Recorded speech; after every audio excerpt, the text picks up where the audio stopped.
Ek het gesê, julle moenie langer sing as wat die klok lui nie, maar nou is julle klaar voor die klok gelui het. Goeiemôre almal. Baie welkom by vanoggend se diens. Is dit nou al 9:00? Nee, nog nie. Okay. Wat moet ek doen? Ek kan julle so lank iets vertel oor 'n kerkklok. Ek was nou 'n bietjie met verlof. Toe maak ek ook bietjie soos die heidene.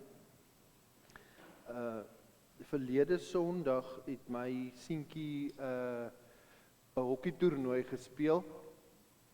Behalwe dat dit in die vakansietyd loop dit toe nou oor die Vrydag, Saterdag en Sondag. So die Sondagoggend toe staan ek daar in Figart Park langs die hokkieveld en die volgende begin die kerkklokke lui. Eers Figart Park sin en toe Figart Kruin sin. Yes, ek sê vir hulle toe ek by die huis kom, dit moet 'n appel op jou gewete rig, hè? Dis tog iets as die kerkklok lui en jy's nie daar nie. Maar dit preek ek nou vir die verkeerde mense, want die klok gaan lui en julle is hier. Maar baie welkom in 'n geval vir almal van julle, welkom ook vir die van u wat inskakel deur YouTube.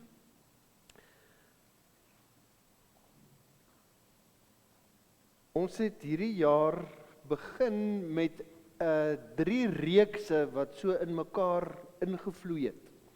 'n Reeks oor God die Vader, die Seun en toe in Pinkstertyd 'n reeks oor die Heilige Gees en oor hoe ons as Christene dink oor die Vader, die Seun en die Heilige Gees.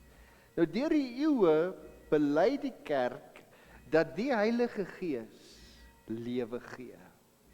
Hy gee lewe in die skepping, hy gee lewe in die lewens van gelowiges. Die Heilige Gees gee lewe in die kerk. En daarom het ek gedink, miskien moet ons maar nog so 'n treetjie aanvat hierdie kwartaal en saamgesels oor wat bely Christene oor die kerk. Want dis tog die uitvloeisel van die werk van die Heilige Gees. En daarvoor gaan ons nou vanjaar of in hierdie kwartaal na die evangelie van Matteus kyk. Meer as enige een van die ander evangelies, Markus, Lukas of Johannes, is die evangelie van Matteus 'n evangelie oor die kerk en vir die kerk. Dit fokus baie op wat die aard van die kerk is. Wat is die roeping van die kerk? Dit praat oor die alledaagse lewe en ervarings van die kerk.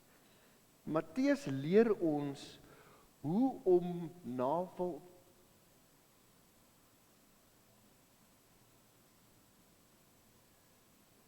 Hoor julle dit ook?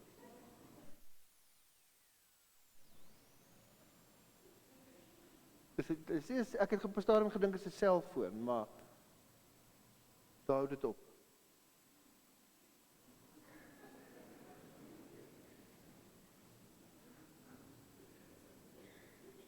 Daar gaan dit weer. Dis nie die buurgemeente se orgel nie, nee, hulle is bietjie ver. Nou, Matteus leer vir ons hoe om navolgers van Christus te wees. Hoe om Christene te wees. Kortom, Matteus leer eintlik vir ons hoe om kerk te wees. En die manier hoe hy dit doen, ons gaan nou begin, maar die manier hoe hy dit doen, is hy vertel vir sy lesers van Jesus. Dit is wat ons gaan doen in hierdie kwartaal. Hy begin by Jesus se geslagsregister, by Jesus se geboorte, hy vertel van Jesus se bediening, alles wat hy gedoen het, sy lewe, sy woorde, sy werke, tot by die kruisiging en die opstanding. En die rede waarom Matteus dit so doen, is sodat die lesers van die evangelie, onsself beter in hierdie verhaal kan herken. Sodat ons onsself beter kan leer sien en steeds meer kan leer wat dit beteken om naby Jesus en met Jesus te lewe. Want dis op die ou end wat kerkwees is, nê? Dit is die kerk leef naby Jesus. Die kerk leef saam met Jesus. Ek hoop jy sien saam met my uit na hierdie kwartaal saam met Jesus op die berg.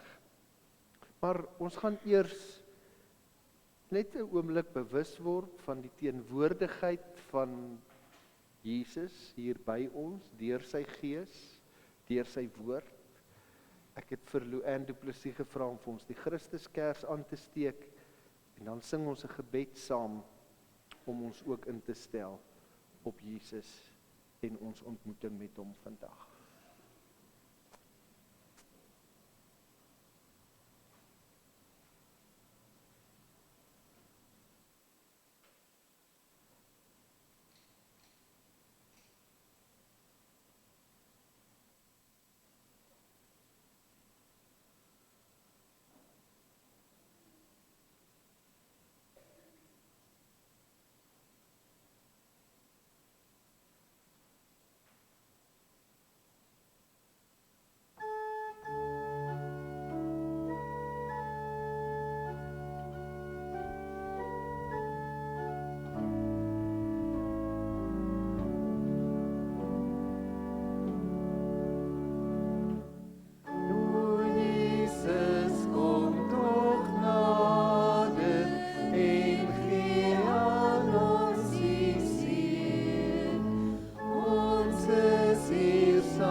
Begin hierdie diens, sit dit voort en sluit dit af in die naam van die Vader, die Seun en die Heilige Gees.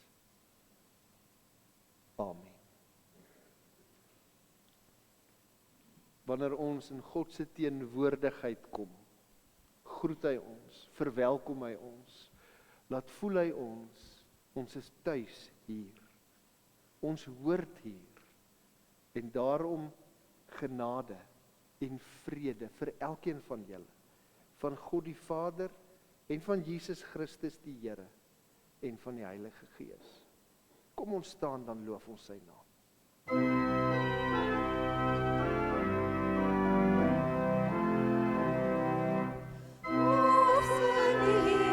Bevoer hom Heer, bewys aan hom die eer, laat elke mond hom loof en prys, hom erken as Heer, en hom erken as Heer, en hom erken as Heer.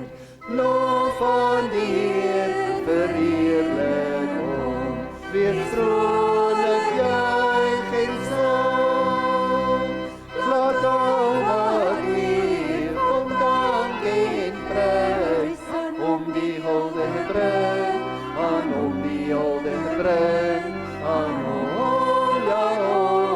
die hulde bring. Loof prys die Heer, besin sy naam, sy hele skepping juig, laat almal saam hom eer betoon, en voor al koning buig, en voor al koning buig, en voor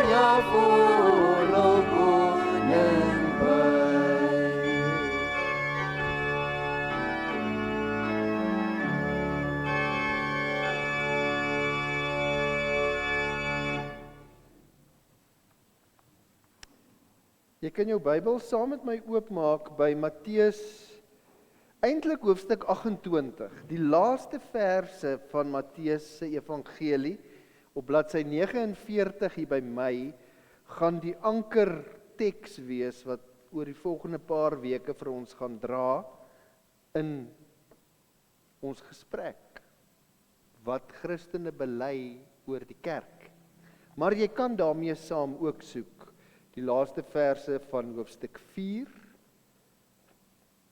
Ek kan nou 'n paar ander ook bygee waarby ek gaan stil staan, maar jy moet maar jou Bybel so oop hou. Ook hoofstuk 15 vers 29.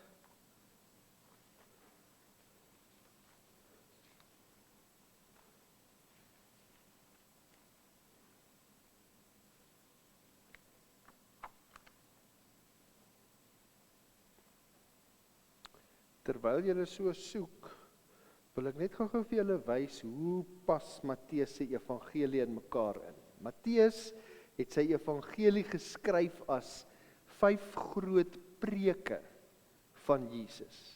En al 5 die preke, die volgende skyfie asseblief, al 5 hierdie preke gaan oor die koninkryk van God. Kyk, deur geloof in Jesus Christus word ek en jy mos nou burgers van God se koninkryk hier op die aarde. Die koninkryk van God is nie vir Matteus op 'n ander plek in die hemel of iewers nie. Dis hier, dis God se heerskappy en sy regering hier op die aarde. Nou kan mens sê dat ons as gelowiges amper dubbele burgerskap het. Ons leef steeds hier op die aarde, ons is Suid-Afrikaanse burgers, ons bly hier in Bloemfontein. Maar ons is te gelykertyd ook burgers van die koninkryk van God, wat leef met 'n ander stel waardes en reëls, riglyne en met 'n ander toekomsverwagting. Nou in die eerste preek van Jesus, die sogenaamde bergrede, hoofstuk 5 tot 7, sit Jesus as dit ware die grondwet van sy koninkryk uiteen. Matteus 10 is die sogenaamde sendingrede, waarin Jesus sy volgelinge uitstuur, om presies soos hy te gaan preek, te gaan doen, en so dan ook, net soos hy, die koninkryk te gaan verkondig. Matteus 13 is die gelykenisrede. Daar begin Jesus dit duidelik maak, dat die verkondiging van die koninkryk stuit op groeiende misverstand en weerstand by die skare en by die godsdienstige leiers, maar ook by die disippels. Matteus 18 is die kerkrede, 'n toespraak oor disippelskap, waarin Jesus uitspel hoe die kerk lyk, wat die koninkryk glo en dien. En dan is daar Jesus se profetiese rede in Matteus 23 tot 25. Daar praat Jesus oor die verwagting en die beloftes en die toekoms van die koninkryk. So, 5 preke, almal oor die koninkryk. So vertel Matteus vir ons Jesus se woorde. Rondom die 5 preke met Jesus se woorde, weef Matteus nou die vertelling in van Jesus se dade. Die volgende enetjie asseblief. Dis die verhaal van hoe Jesus sy disippels roep om ook sy woorde te gaan verkondig, om ook sy dade te gaan doen. Dis die verhaal van groeiende misverstand, weerstand, mislukking, ontrou, by die skares, by die godsdienstige leiers, maar ook by die disippels self, tot by Petrus. Dis die verhaal van Jesus se lyding en sy kruisiging en sy dood. Tot by hoofstuk 28 se laaste verse. 'n merkwaardige ontknoping waar al die drade van die evangelie saamgebind word in daai laaste paar verse. Ek wil amper so ver gaan om te sê, die hele Matteus is geskryf om daai laaste paar verse te laat sin maak. Maar goed, kom ons sit eers so, dan bid ons saam voordat ons lees. Here, wanneer ons vanoggend saam is as gelowiges, Christene, disippels van U, dan is dit met 'n opgewondenheid dat ons 'n nuwe kwartaal vir die wat by skole betrokke is, maar ook 'n nuwe kwartaal by die kerk, met 'n nuwe reeks binnegaan. Ons weet, Here, dat die kerk nie 'n gebou is nie. Die kerk bestaan nie uit bakstene nie. Die kerk bestaan uit mense. Gelowiges is U kerk. En met Matteus oop op ons skote, sien ons uit daarna, dat ons ook sal hoor, sal leer, waaroor kerk wees werklik gaan. Dikwels, Here, is daar net soos by die skares en die godsdienstige leiers en selfs die disippels in Jesus se tyd, ook maar by ons weerstand. Ons wil nie altyd hoor wat U woord sê nie. Soms maak dit ons ongemaklik, soms besef ons dat dit ons op paaie gaan neem waarvoor ons nie lus is nie. Ek wil bid, Here, dat U enige weerstand deur U Gees sal afbreek. Dat U ons ontvanklik sal maak om Jesus te sien.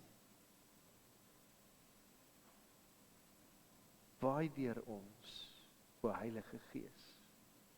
Maak ons denke en ons werke heilig om U kerk te mag wees.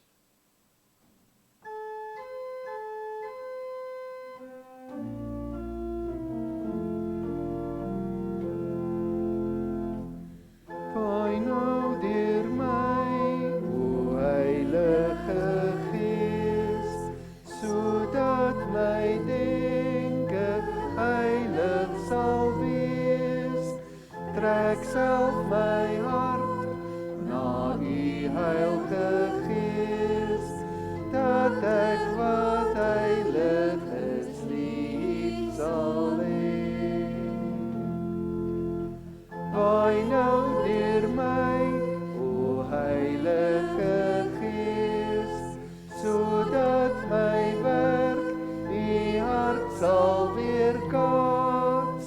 Gee my U krag, o Heilige Gees, dat ek wat heilig is sal bewaar.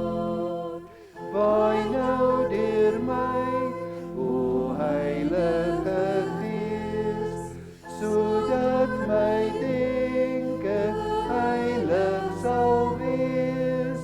Wy my aan U, o Heilige Gees, sodat ek heilig en ander sal wees.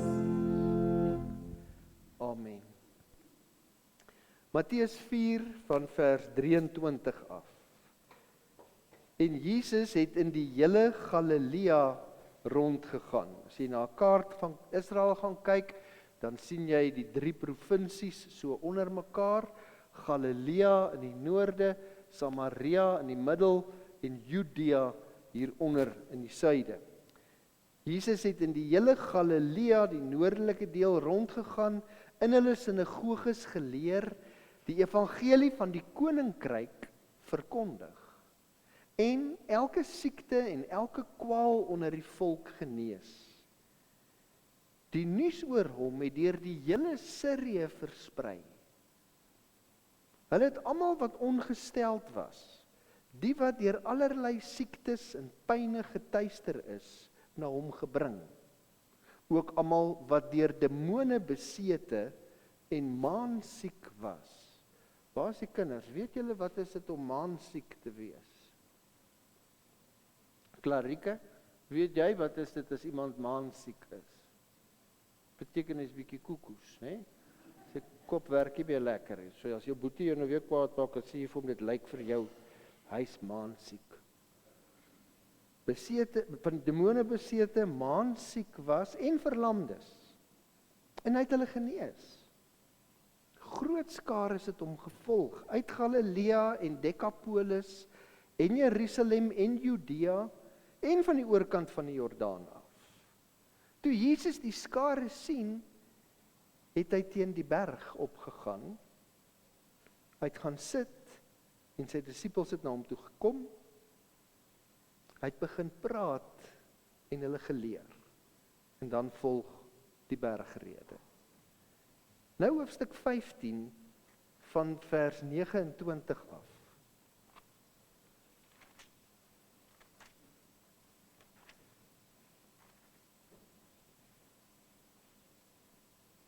Jesus het daarvandaan vertrek en al langs die see van Galilea geloop. Daarna het hy teen die berg opgegaan en daar gaan sit. 'n Groot skare het na hom gekom met verlamdes, blindes, krepeles, doofstommes en baie ander saam met hulle. Hulle het die mense by sy voete neergelê en hy het hulle gesond gemaak, sodat die skare vol verwondering was toe hulle sien dat doofstommes praat, krepeles gesond word, verlamdes loop en blindes sien. En hulle het die God van Israel verheerlik. Daarop het Jesus sy disippels nader geroep en gesê, ek voel innig jammer vir die skare, want hulle is reeds 3 dae by my en het niks om te eet nie. Wil hulle nie honger wegstuur nie. En dan die verhaal van die vermeerdering van die brood. En dan ons ankerteks, Matteus 28. Na Jesus uit die dood opgestaan het, vers 16. Die 11 disippels het na Galilea gegaan, na die berg, waarheen Jesus hulle ontbied het. Toe hulle hom sien, het hulle hom aanbid, maar sommige het getwyfel. Jesus het nader gekom en vir hulle gesê, aan my is gegee alle mag in die hemel en op die aarde. Gaan dan en maak disippels van al die nasies, deur hulle te doop in die naam van die Vader en van die Seun en van die Heilige Gees, en hulle te leer om alles te onderhou wat ek julle beveel het. En kyk, ek is met julle al die dae tot aan die volëinding van die tyd. Daai woorde, gaan dan. Dit is amper asof hy sê, gaan wees nou die kerk. Maar hoe moet die kerk nou wees? Dit lyk so amper asof Jesus nie veel sê nie. Hy ontmoet die klomp daar op die berg en dan sê hy, gaan.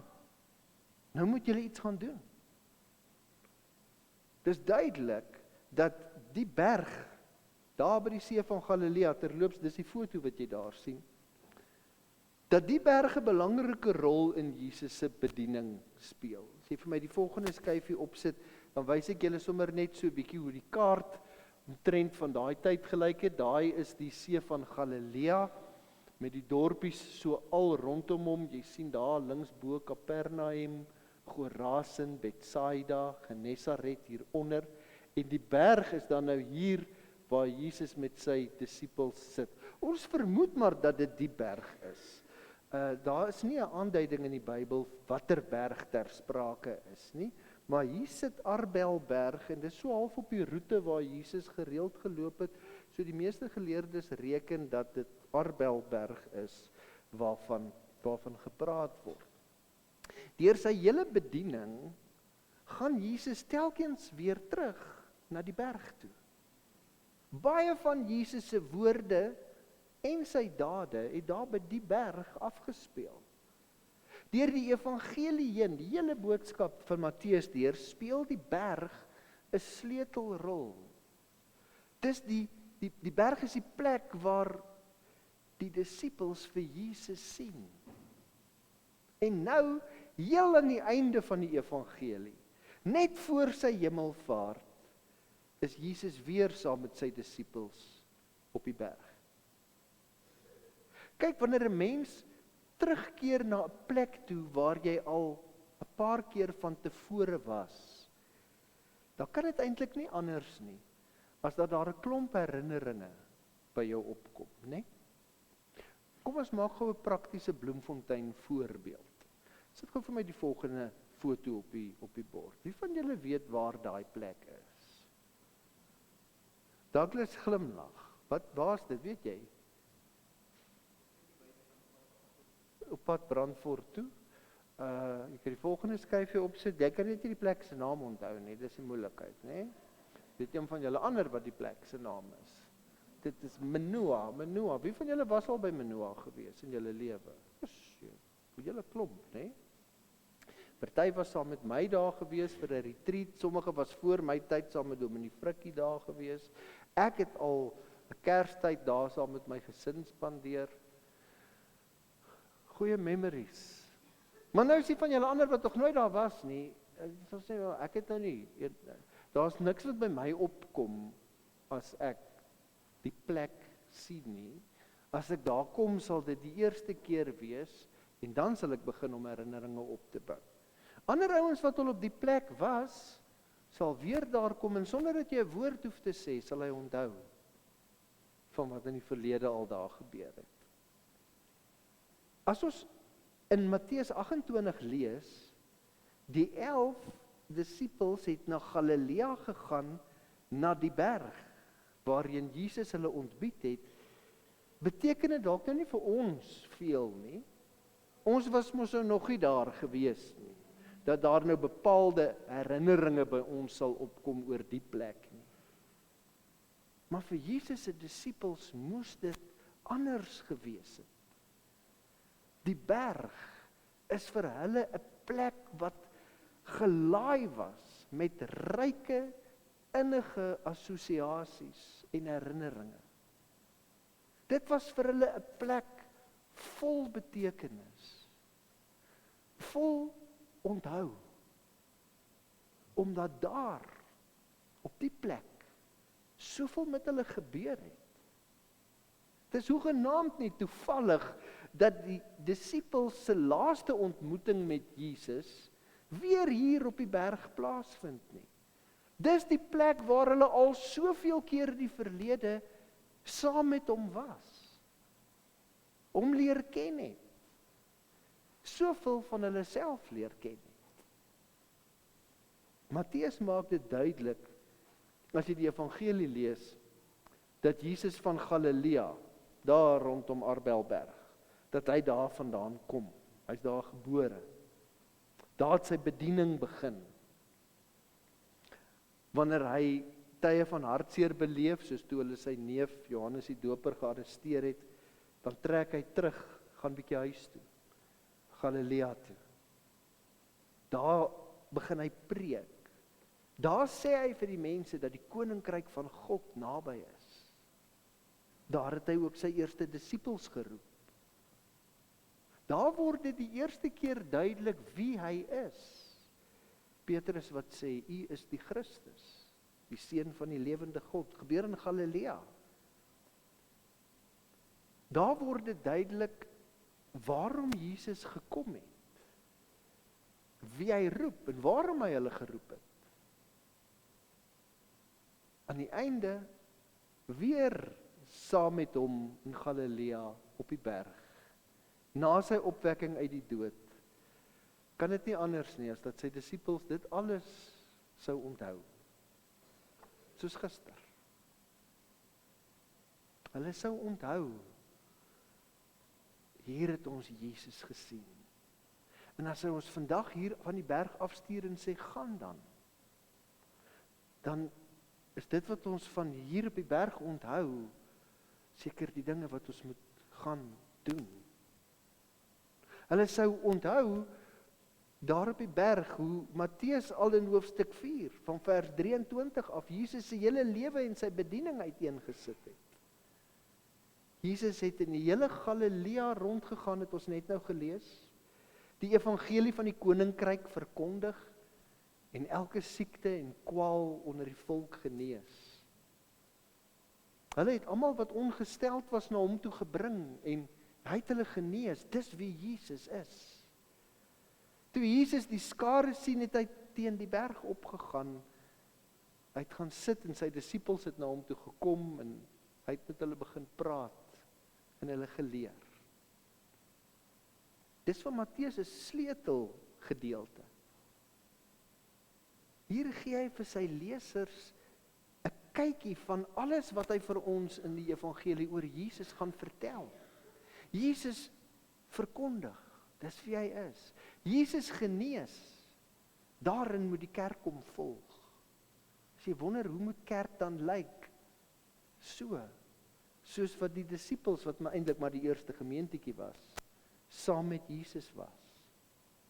Jesus preek van die koninkryk. Maar dan hou hy oppreek en hy gaan doen. Hy beliggaam die koninkryk. Saam bring Jesus se woorde en sy dade, sy getuienis en sy diens, sy sê en sy doen, sy lering en sy lewe. Dit bring die koninkryk van God. En dit alles gebeur in Galilea op die berg. Die res van die evangelie vertel verder van die woorde en die dade van Jesus. Dink aan die bergrede, die einde van die bergrede in Matteus 7, daarvan vers 28 af, wanneer Jesus sê dat ons lewenshuise op sy woorde moet bou, soos op rots, nie op sand nie, sodat dit nie ineenstort as die winde daarteen waai nie.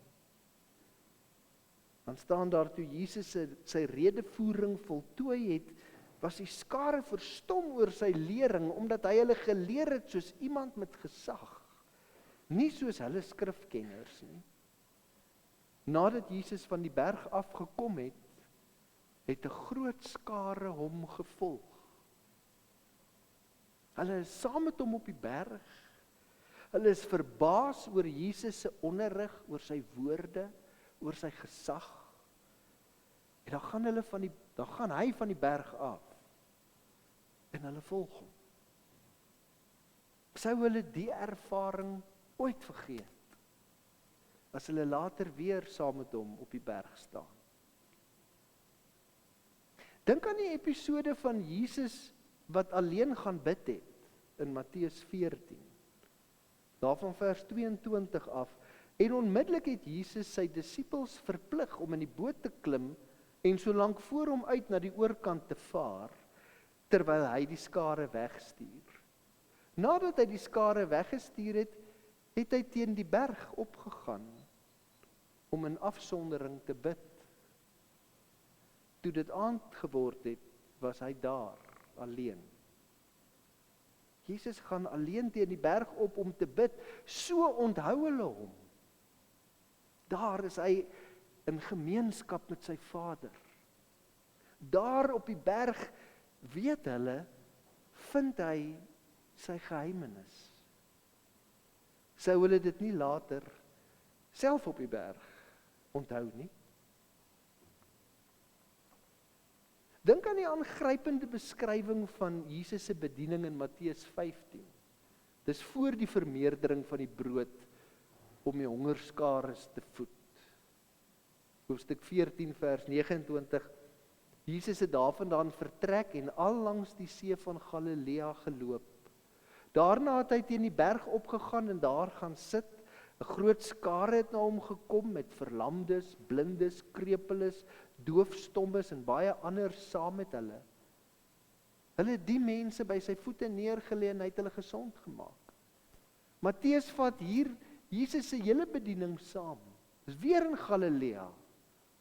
Weer op die berg. Jesus doen goed aan die noodlydendes. en die elendiges in Galilea, op die berg.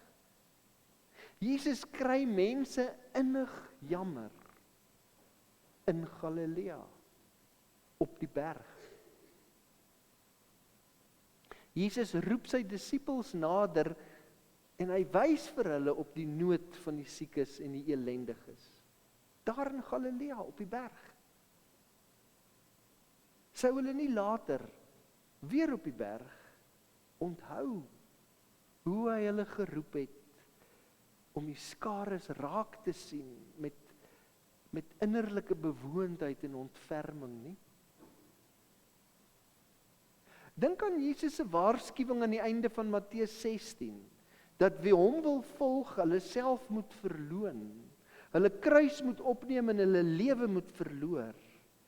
Dis net voordat hy sommige saam met hom op die hoë berg neem, waar hulle alleen is saam met hom, en iets van sy heerlikheid aanskou, waarvan hulle nie mag vertel nadat hulle van die berg afgegaan het nie.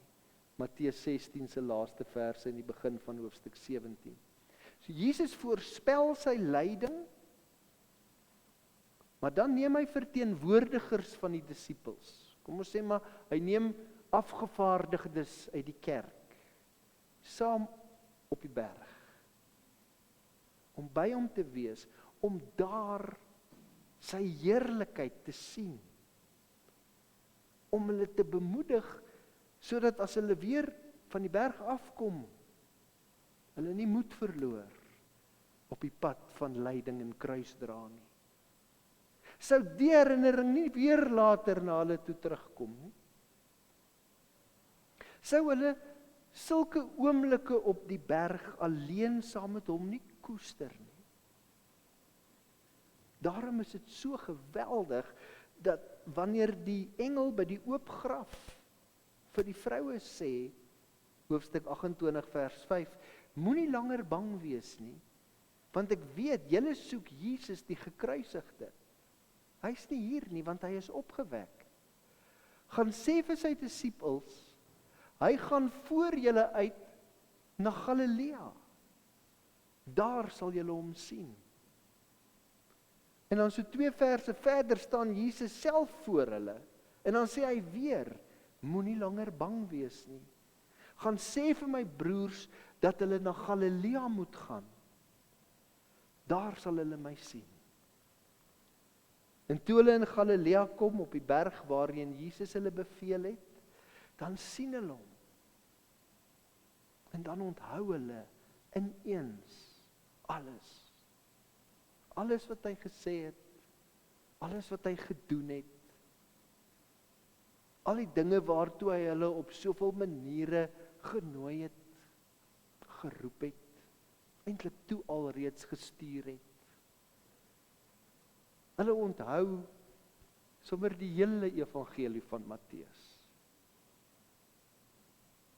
Ek wil afsluit. Die berg in Galilea is in Matteus se evangelie nie maar net 'n geografiese aanduiding nie. Dis nie maar bloot 'n pleknaam nie. Dis 'n aanduiding van 'n plek gevul met ryke herinneringe en assosiasies en betekenis. Dis byna 'n ander naam vir Matteus se hele evangelie self. En dis die bedoeling van Matteus se evangelie, om die lesers in te trek, om opnuut vir Jesus te sien. Vir Jesus op die berg. Sodat ons daarmee saam ook die kerk beter kan sien. Die aard en die roeping van die kerk. Dat ons ook onsself beter kan sien. Want ons is die kerk. Dit alles in hierdie wonderbare verhaal van Jesus op die berg in die kwartaal wat voorlê. Amen.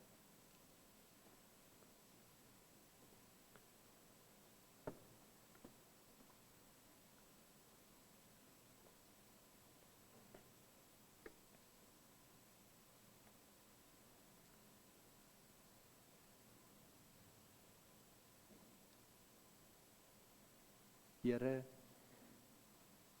U roep en U stuur. U bemagtig mense en dan vertrou U U koninkryk aan hulle toe. Ons wil graag vir U sien. Ons wil Matteus lees en Here, ons wil nie net daaruit 'n paar goedjies kry om ons te laat lekker voel of moed in te praat vir die lewe nie. Ons wil sien hoe U is, wie U is. Ons wil God se openbaring ontvang sodat dit ons lewens kan raak. Here, dis met 'n opgewondenheid dat ons dink oor kerkwees. Vanoggend amper so in ons gedagtes saam op die stofpaaie in Galilea. En hoe U dinge doen en praat en prakties wys en verduidelik. Soms 'n gelykenis en 'n storie dat mense beter kan verstaan. En toe met U hemelvaart het U hierdie kosbare geskenk aan die wêreld, die kerk, in ons hande gelaat. Here, gee dat ons hierdie geskenk vir die wêreld sal gee soos wat dit behoort gedoen te word. Bid vir ons gemeente in Beinsvlei, Here. Die wêreld is hier rondom ons. Hier op in die Abrahamskraappad, af onder by Arcadia verby.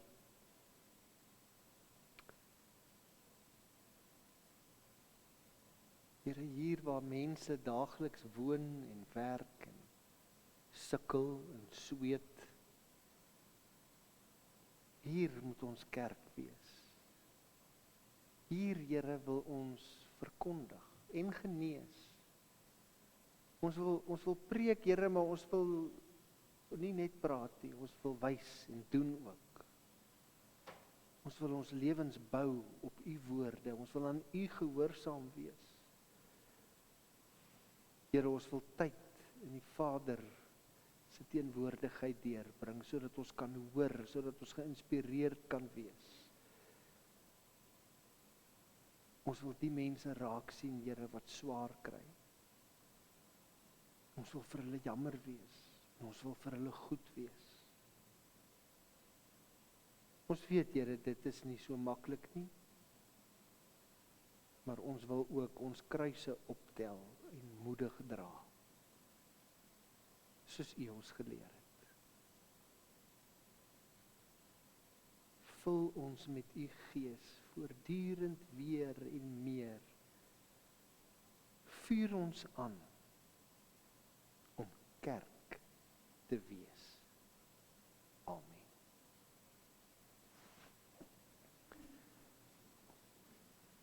Aan hierdie kerk van Jesus het hy ook 'n besondere sakrament gegee. Juis om hulle op koers te hou. Juis om hulle moed te gee, om hulle te laat verstaan dat in die koninkryk van God het jy 'n ander identiteit. Hy het vir hulle die nagmaal gegee. En ek nooi jou vanoggend om saam aan die nagmaaltafel te sit. Ons het 'n oop kommunie in die gemeente. Dit beteken dat as jy 'n besoeker is, jy baie welkom is om saam met ons nagmaal te gebruik. As jy die vrymoedigheid het om in die gemeente waar jy vandaan kom nagmaal te gebruik, dan is jy ook hier by ons vanoggend welkom. Ons gaan 'n lied sing terwyl hulle die tafel gereed maak, en dan sonder aankondiging gaan ons solank die brood en die wyn uitdeel. Jy kan die sakkie oopmaak en solank jou broodjie uithaal, want as jy later gee ek nie weer tyd daar of geleentheid daarvoor nie. En dan hou u dit net eers by u. Ons gaan 'n groot nagmaalsgebed saam doen en daarna gaan ek die nagmaal instel en gaan ons dit saam gebruik. Ek is bang ek gaan dit ook vergeet later. Kan ons as ons die Onse Vader gebed sing opstaan asseblief? Ek sal dit nou nie weer aankondig nie, maar as ons by die Onse Vader kom, dan staan ons op om dit saam te sing. Maar kom ons maak eers die tafel gereed.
ek net gou hoor of almal brood en wyn gekry het?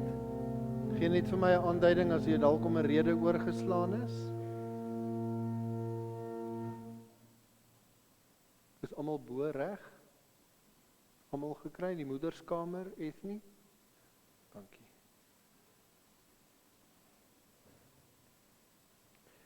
Onthou wat die oupa Grootjie van die NG Kerk, Johannes Calvin, gesê het. Hy het gesê, in die nagmaal kom God nie af na ons toe, by die tafel nie. In die nagmaal word ons verhef, om deel te neem aan 'n voorsmaak van die bruilofsfees van die Lam. Dit is wat vanoggend ook gebeur.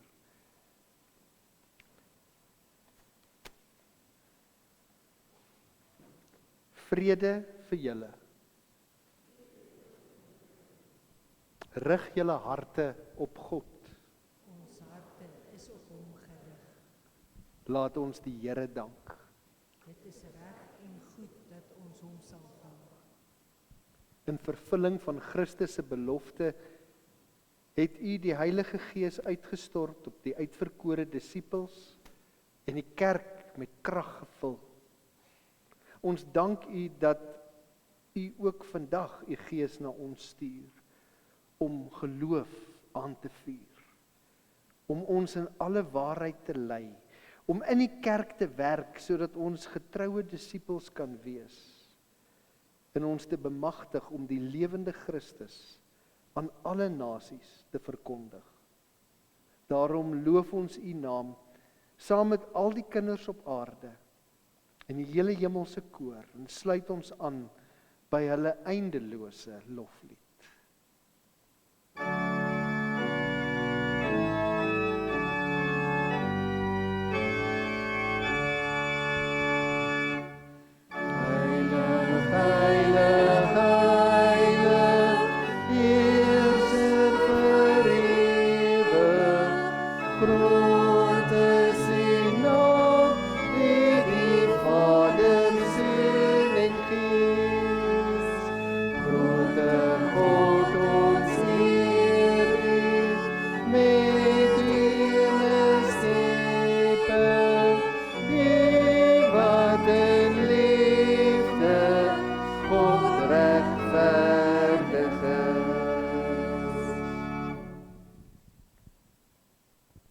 God ons Vader, ons dank U dat ons Verlosser, Jesus Christus, voordat hy gelei het, aan ons hierdie gedenkteken van sy offer gegee het, totdat hy weer kom.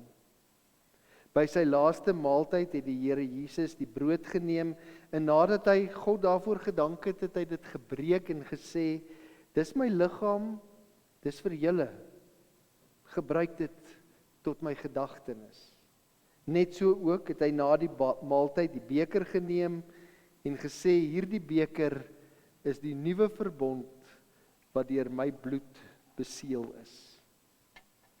Gebruik dit elke keer as julle daaruit drink tot my gedagtenis. Want elke keer as ons hierdie brood eet en uit hierdie beker drink, verkondig ons die dood van die Here totdat hy kom. Daarom verkondig ons geloof, soos dit in hierdie sakrament geteken en verseël is. Christus het gesterf, Christus het opgestaan, Christus sal weer kom.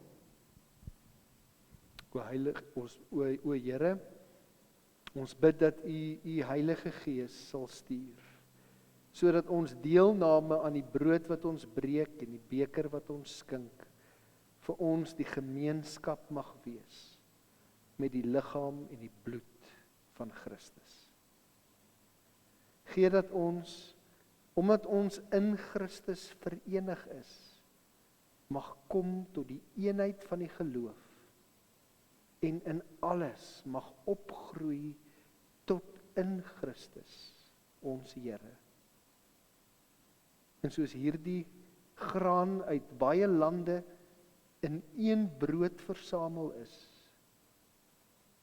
en hierdie druiwe uit baie heuwels in een beker, so bid ons, o Here, dat u hele kerk spoedig versamel mag word van die uithoeke van die aarde in u koninkryk. Ja, kom, Here Jesus. Ons bid in die naam van Jesus, wat hy ons geleer het om te bid.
Aan God die dank.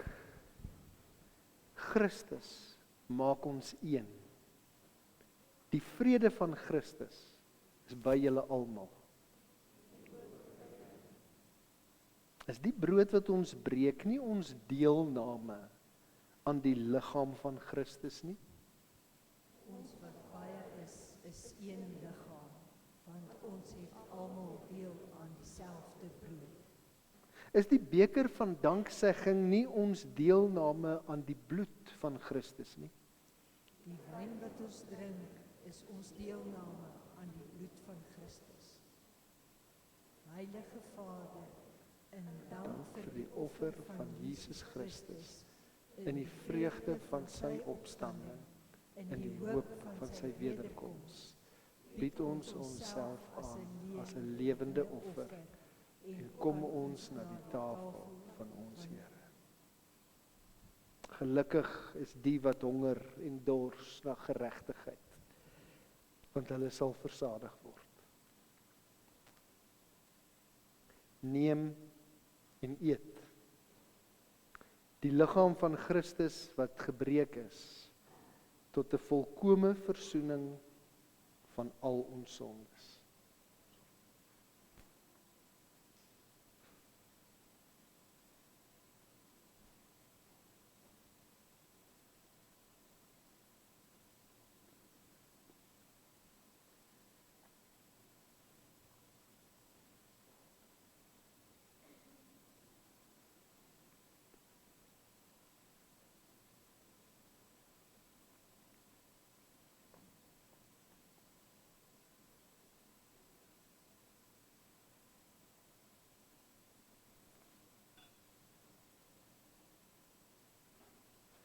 Neem en drink.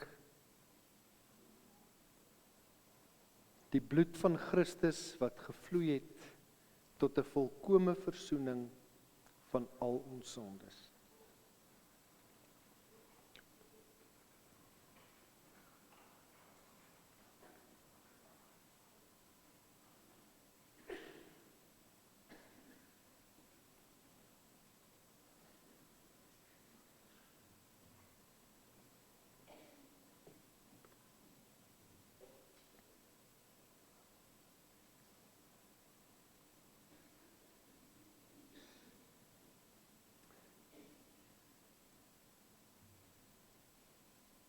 Aangesien die Here ons nou aan sy tafel gevoed het, laat ons almal saam sy naam met dankbaarheid prys. Aan hom, wat deur sy krag wat in ons werk, die mag het, om oneindig meer te doen, as alles wat ons bid of dink. Aan hom kom toe die heerlikheid in die kerk en in Christus Jesus, deur alle geslagte heen, vir ewig en ewig. Amen. Amen. Ek gaan vir u geleentheid gee om die Here ook nou met die offergawes te dien.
Here, ontvang hierdie dankoffer uit ons harte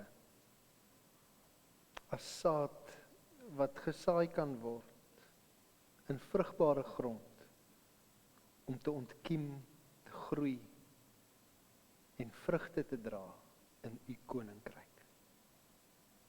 Amen. As jy om een of ander rede nie op jou selfoon op 'n wijksgroep ingedeel is nie, of jy kry nie die Vleilander digitaal nie, dan moet jy ons laat weet by die kerkkantoor, want dan het ons iewers 'n foutjie gemaak.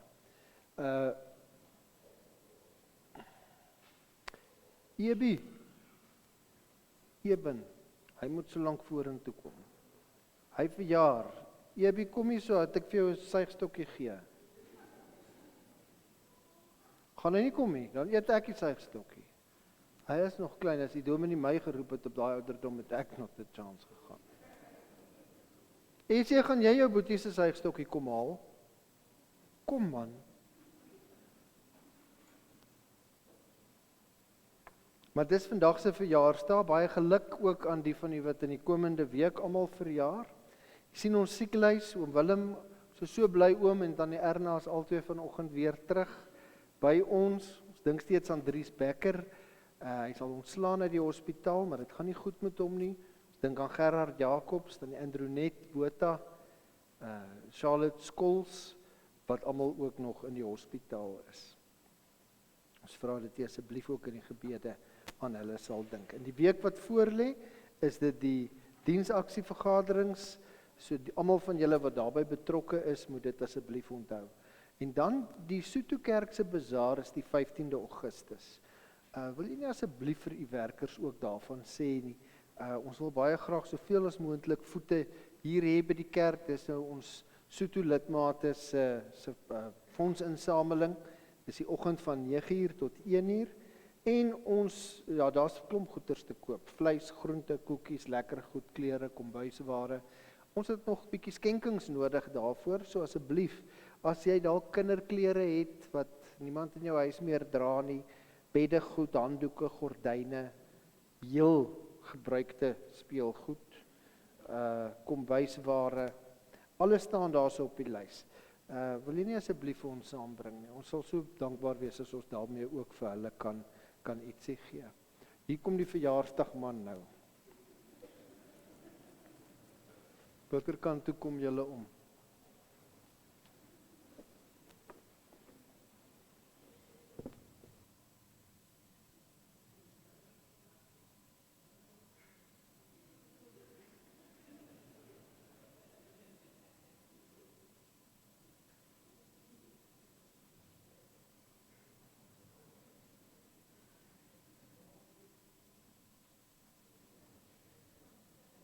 Ek dink nie die skryba weet dit nie, maar sy het 'n sak vol suigstokkies in haar kantoor, maar ek is besig om hulle een vir een weg te gee. Dankie.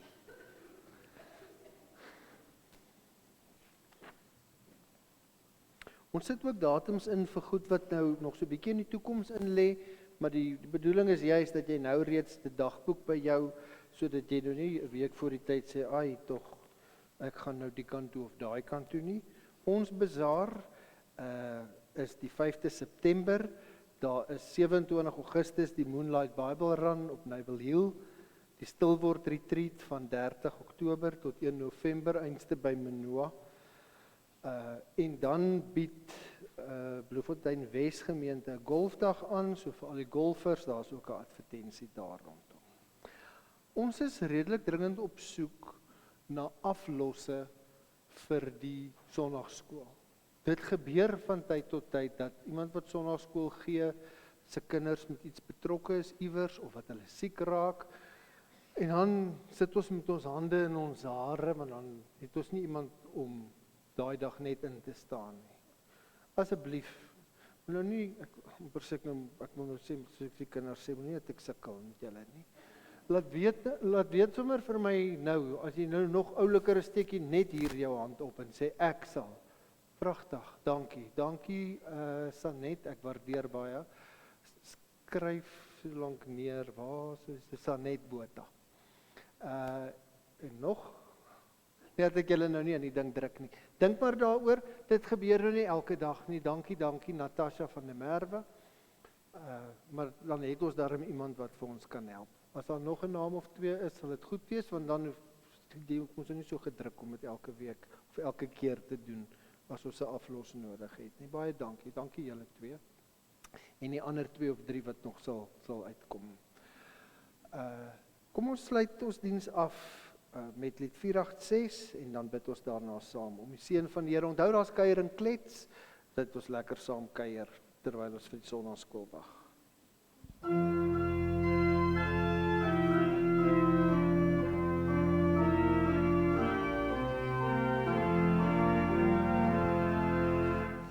Bring aan die volke die boodskap van hoop en bevryding,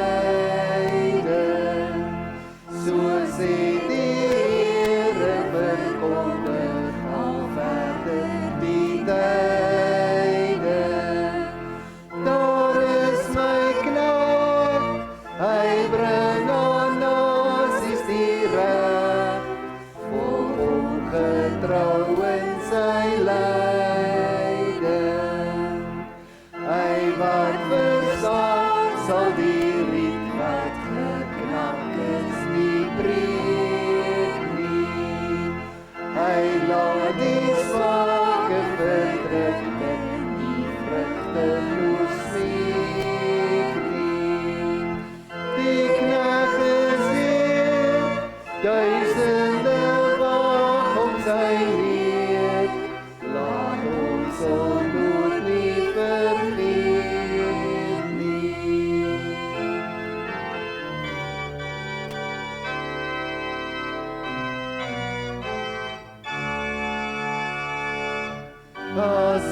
ontvang die Here se seën en gaan huis toe in sy vrede.